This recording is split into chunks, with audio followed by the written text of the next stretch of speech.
Sup, guys? It's been a little while, and I really have no excuse this time, so I'm just gonna say sorry and just move right into the review. And this one, I think, obviously is gonna be interesting because everybody's again, just like my last one, everybody in the mothers knows about it and has talked about it. So I don't know how much I really have to say again, but just gonna pretty much say what I personally think about it.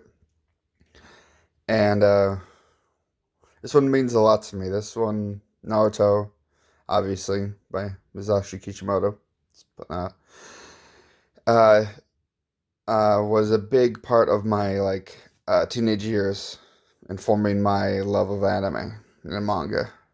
And I think for a lot of people was too, not just over in Japan, but also pretty much everywhere else too. Because it's obviously one of the big three. If you're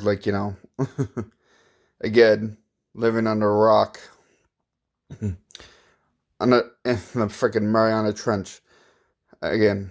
So let's just dig right into it. Mm.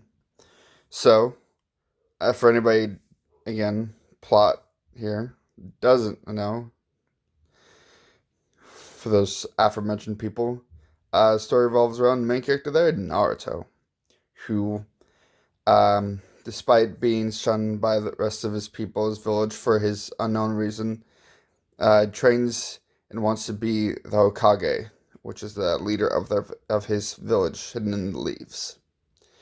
And that's just the absolute basic plot, and obviously people know it gets a lot more complicated as it goes on, introducing a lot more characters and subplots.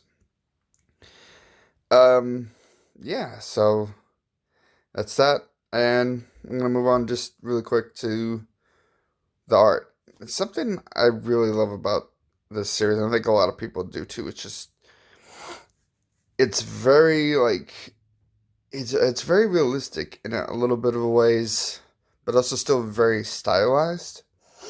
And I think it's had a lot of influence on later series having that kind of feel to it too. And obviously this is a big one that's influenced a lot of other series after it too. Particularly um My Hero Academia and Black Clover, just to name two that I can think of in that regard, and also story structure with how the basic plot goes. But yeah, anyway, sorry, went on a little tangent. Yeah, the art also can be rather simple, but also a pretty also pretty detailed too when it wants to be.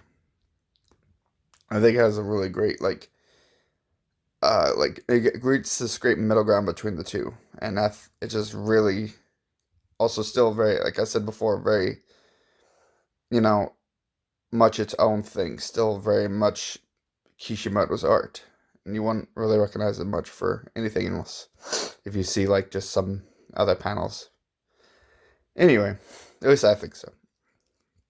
Um, and now for some of the themes, and and I guess one of the most overarching ones is you know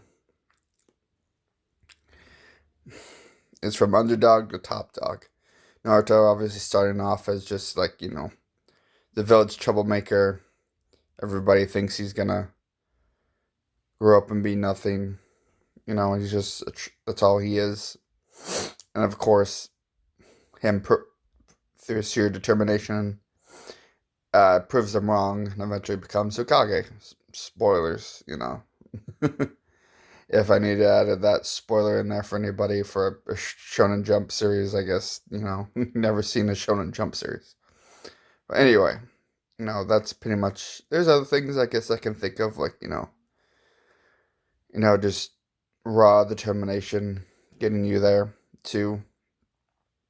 That one's kind of a pick me up from Dragon Ball Z, which this one took a lot of Kishimoto took a lot of inspiration from too in designing Naruto and some of its world.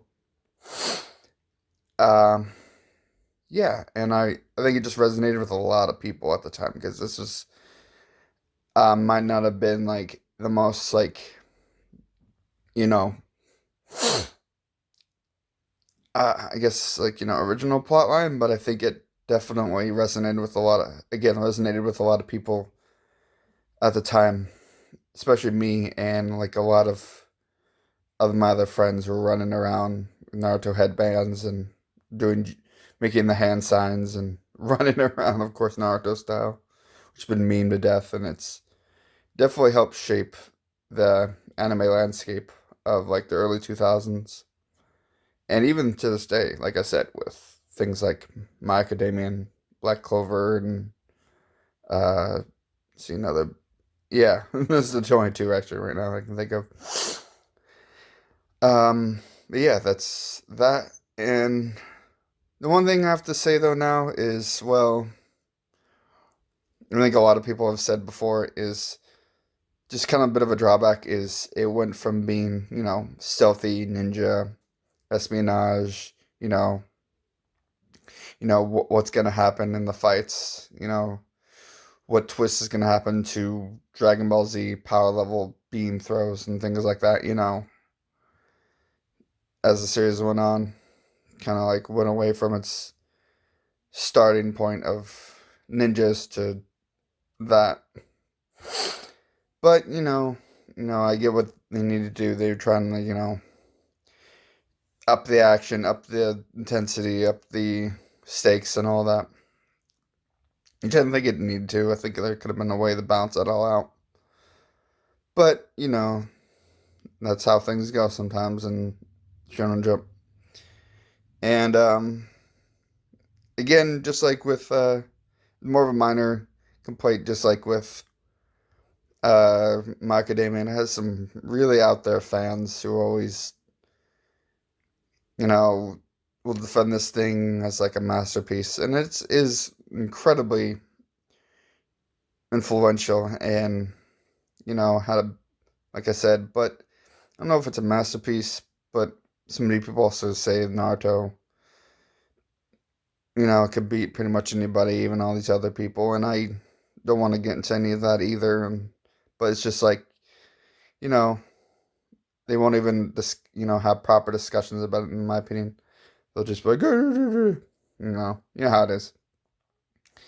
But those are the only real things I can think of because the story is just classic Shonen Jump. It's like iconic now, like some of its poses, and outfits and everything like that. It's got nice art, you know. Again, power, the power of escalation kind of goes off a bit, but, it's still an important series that I think that extended itself from not just Japan, but all the way, but all over the world. And in a place I'll still have that in my heart. And yeah, that's all I have to say about Naruto. I'll see you guys soon, okay? Bye.